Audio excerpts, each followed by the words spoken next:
Hello everyone, welcome to our channel. இன்றைக்கி நம்ம சேனலில் சூப்பரான ஆன்மீக தகவல்களோடு தான் நான் வந்திருக்கிறேன். எதை பற்றி இன்றைக்கி நம்ம இந்த வீடியோவில் பேச போகிறோம் அப்படின்னு பார்த்தீங்கன்னா, அமாவாசை நாளன்று நம்ம செய்ய வேண்டியதும் செய்யக்கூடாததும் பற்றி தான் இந்த வீடியோவில் நான் பேச போகிறேன். இன்றைக்கி செவ்வாய்க்கிழமை பூஜையில் எடுத்த வீடியோ தான் இது. இன்றைக்கி கதம்ப மாலை சாமி ஃபோட்டோஸுக்கெல்லாம் வச்சு தான் என்னுடைய பூஜை வேலைகளை நான் ஸ்டார்ட் பண்ணேன்.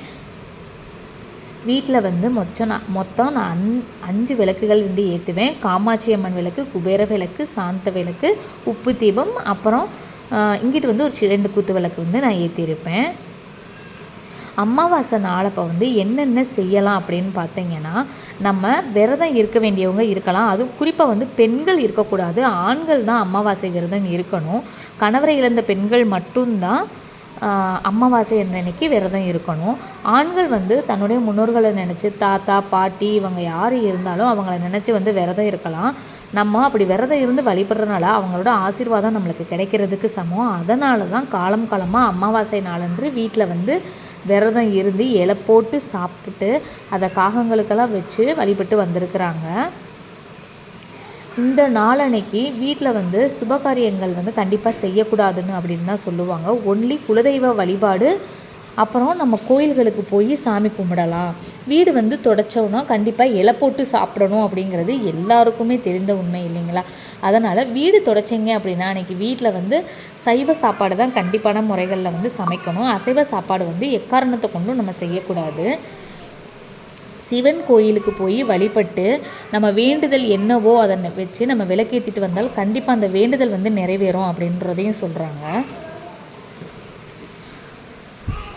இந்த மாதிரி விஷயங்கள்லாம் நம்ம அமாவாசை நாள் அன்றைக்கி செய்யலாம். வாசலில் கோலம் போடாமல் காவி வட்டம் மட்டும் போடலாம். ரொம்பவே விசேஷமானது. அமாவாசை நாளன்றன்னைக்கு என்ன ஒரு சிறப்புன்னு பார்த்தீங்கன்னா, சிவனை வழிபடுறது தான் மிகச்சிறந்த நம்மளுக்கு ஒரு பலன் கிடைக்கும். அதனால் சிவன் கோயிலுக்கு போய் விளக்கு போட்டு நெய் தீபமோ கார்த்திகை தீபமோ ஏற்றி நம்ம வழிபட்டோம்னா நமக்கு இறைவனுடைய அருளை பெறலாம். இது செவ்வாய்க்கிழமை நாளன்று தான் நான் விளக்கேற்றியிருந்தேன். நான் தீபத்துலேயும் சரி வச்சுருக்கிற தண்ணீர் பானையிலையும் சரி கொஞ்சமாக பச்சை கற்பூரம் நான் தெளித்து தான் விடுவேன். அதாவது பொடியாக்கி அதில் போடுவேன். நம்மளுக்கு அந்த பத்தி மணம் தீபம் எரிகிறது அதோடு வச்சு பார்க்குறப்போ நம்மளுக்கு அந்த நறுமணம் வீடு அந்த சாமி ரூம் ஃபுல்லாமே நம்மளுக்கு ரொம்ப கமகமன்னு இருக்கும். நம்ம கோயிலில் இருக்கிற அந்த ப்ளசண்ட் கண்டிப்பாக நம்ம வீடுகள்லையும் கிடைக்கும். நீங்கள் இந்த டிப்பு ஃபாலோ பண்ணி பாருங்கள். அதே மாதிரி நம்மளுடைய பூஜை அறையில் எப்பயுமே மங்களகரமான பொருட்கள் அதிகமாக நம்ம வச்சுருக்கலாம். கண்ணாடி வளையல், மஞ்சள் கயிறு, இது எப்பயுமே நம்மளுடைய பூஜை அறையில் இருந்துகிட்டே இருக்கணும். கண்டிப்பாக இந்த வீடியோ உங்களுக்கு பிடிச்சிருக்குன்னு நினைக்கிறேன். Keep supporting. தேங்க்ஸ் ஃபார் வாட்சிங் திஸ் வீடியோ.